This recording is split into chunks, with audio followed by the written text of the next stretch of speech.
आता दुपारचे वाजलेले आहे 3 आणि मी आता घेतलेलं आहे ड्रेसिंग टेबल आवरण्यासाठी. तर मायरा झोपली म्हणूनच मला हे आवरण्यासाठी जमतं आहे, कारण की मायरा जर असेल तर मध्ये लुडबुड तिची सतत चालू असते, हे उचकणार ते उचकणार. तर तेवढं ते बघू शकतात. झोपलेली असली तरीही तिचं सतत मध्ये आवाज येत असतो, कारण की मध्ये मध्ये उठत असते. ती अशी निवांत अशी कधीच झोपत नाही. तरी मी एकदा तिला झोका देऊन आलेच. त्यानंतर मी सगळं ड्रेसिंग टेबल आवरत असताना तिला 2दा मी झोका देण्यासाठी गेलेले. तरी ड्रेसिंग टेबलच्या तिथे पण आता सेकंड ड्रॉवरच्या मध्ये तिचा हात पुरतो ना, तर आपण जेव्हा आवरण्यासाठी जातो ना तेव्हा ती बी लुडबुड करत असते. त्याच्यातलं काहीतरी घे सामान, हॉलमध्ये ठेवणे असं तिचं सतत चालू असतं. त्यामुळे सामान दरवेळेस अस्ताव्यस्त होतंच. अशा प्रकारे मी थोडंसं व्यवस्थित लावून ठेवलं. सतत तर ठेवतच असते, पण आता इकडे तिकडे थोडंफार होतंच. बघा आता बघू शकता अशा प्रकारे ठेवलेलं आहे. तरी हे सगळं हाताला येतं मायराच्या.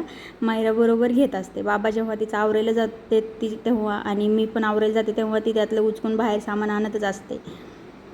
अशा प्रकारे आवरून झालेलं आहे. आता दुपारचे 3 वाजलेले आहेत. आवरता मला अर्धा तास गेला आणि सकाळी माझी एक्सरसाइज झालेली नव्हती, त्यामुळे मी आता एक्सरसाइज करून घेतली.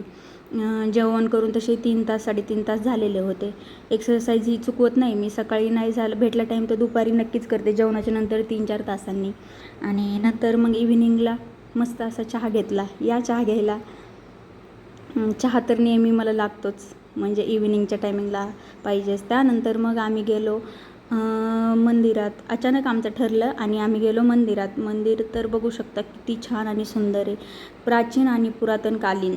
सासवडमध्ये माहीतच, म्हणजे बऱ्याच जणांनाही माहीतही असेल. खूप छान वाटते इथे मंदिरामध्ये गेल्यास. चांगवटेश्वर मंदिराचं नाव आहे. आणि बघू शकता हे प्राचीन काम आणि पुरातनकालीन केल्यामुळे काम किती सुंदर आणि कोरीव आणि त्यानंतर मंदिरातही गेलो आणि आमचंही भाग्य की आम्हाला आरती भेटली आणि 7 वाजले होते आम्हाला तिथे आणि आरती चालू झाली. आरती चालू झाली तर बघू शकता मला आरती म्हणजे प्रचंड आवडते. घरी पण आहे ना, आपण जरी देवाला नमस्कार जरी करत असतो, घंटी वाजत असते तर तिलाही हमेशा टाळ्या वाजवते, घंटी वाजत असते, घरी पण आरती करत असते, त्यामुळे तिला फार मजा येते. आणि असे जर बाळ तुमची करत असेल तर किती गोड कौतुक वाटतं ना आपल्याला. बघू शकता ती खूप एन्जॉय करते. आतमध्ये जेव्हा आवाज येतो ती सगळ्यांना बघते, इतरही सगळं जसे टाळ्या वाजवत आहेत तशी तीही वाजवते.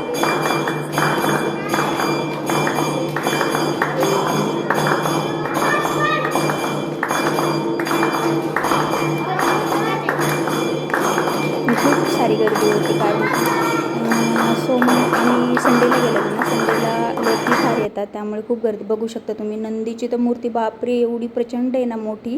त्यानंतर मग आम्ही सासवडमध्ये आलो आणि त्यानंतर कोल्ड कॉफी घेतली आणि मायरानेही ती एन्जॉय केली. त्यानंतर आम्ही गेलो बिग म्हणजे सुपर बिग बाजारमध्ये सुपर मार्केट झालेलं आहे, न्यूच झालेलं आहे. आम्ही म्हटलं चला आता एकदा बघून आम्ही पहिल्यांदाच गेलेलो.